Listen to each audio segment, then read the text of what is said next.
Shabbat Shalom, Parashat Vayeshev, and happy Hanukkah. Tonight we'll light the second candle of Hanukkah. Hanukkah is a great holiday. Everybody loves Hanukkah.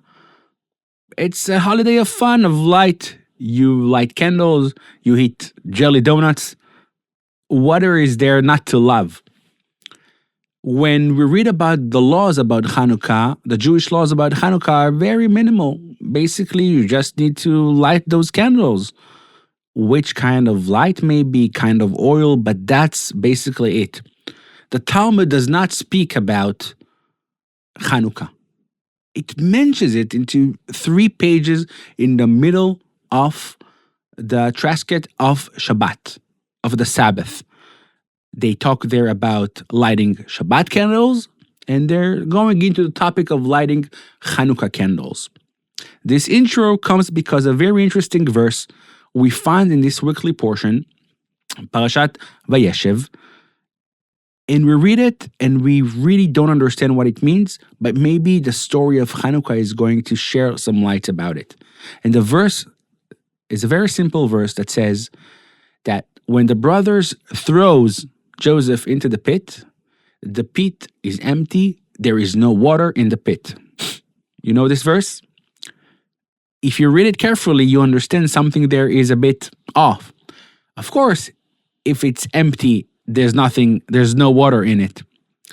Why do you say it's empty, there's no water? Rashi, the commentary, explains there is no water in it, but there are scorpions and snakes.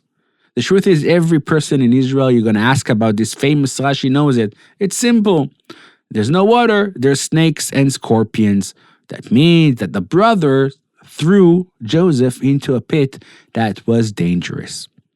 That's what we read in this week portion. And actually, this saying is going to be found in the 3.5 pages in the tractate of Shabbat that talks about Hanukkah.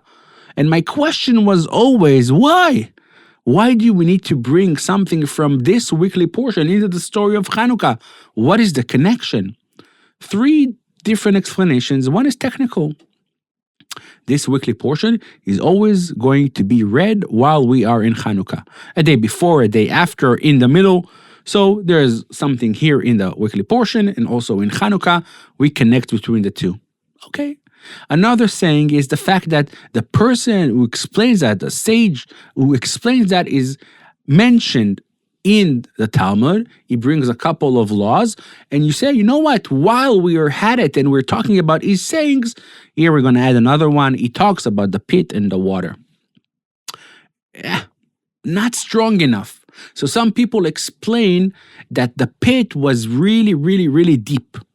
And when the brothers threw him into the pit, they didn't see what's going on down there. And from that law, we learn that there needs to be a certain limit to the height of the Chanukiah, of the candles.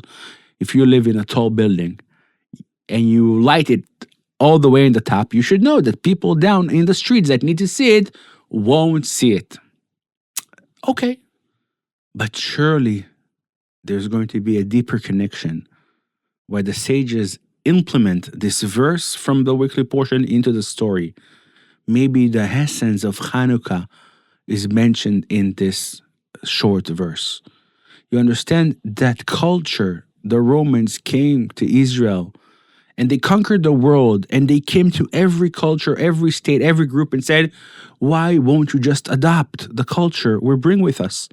What's the problem? We're only going to bring positive things. We're going to show you how to live a better life. What's the issue? Don't be stubborn. We are now the rulers of the area. You should adapt to the situation, to modernity, to life.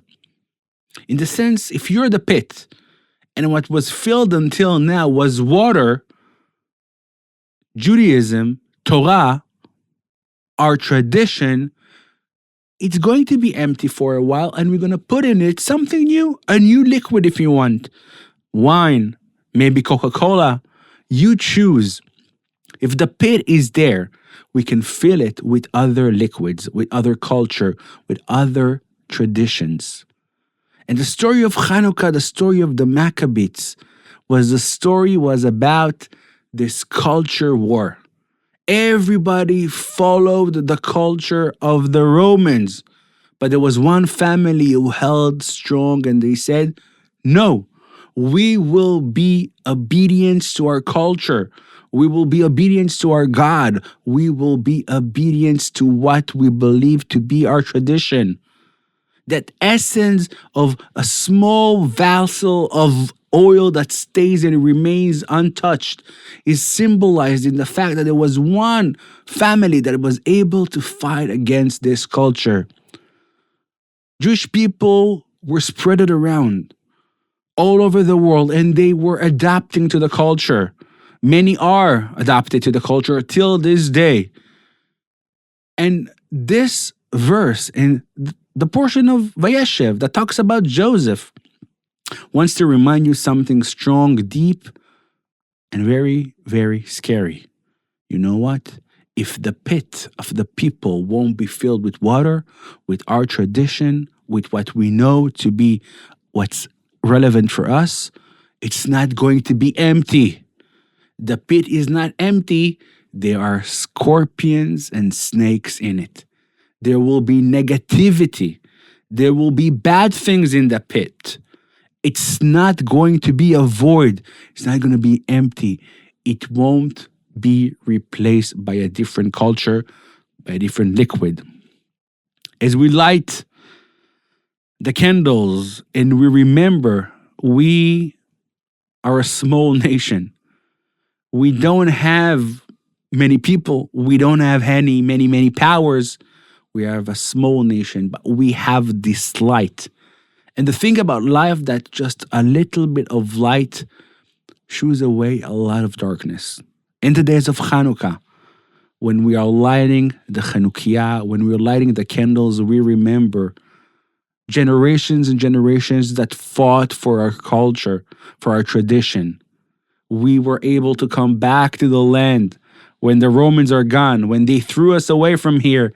They are gone, we are here. We are lighting our candle and we remember only because of this hope, only because of this tradition, only because of this Torah and Judaism, we are here strong till this day.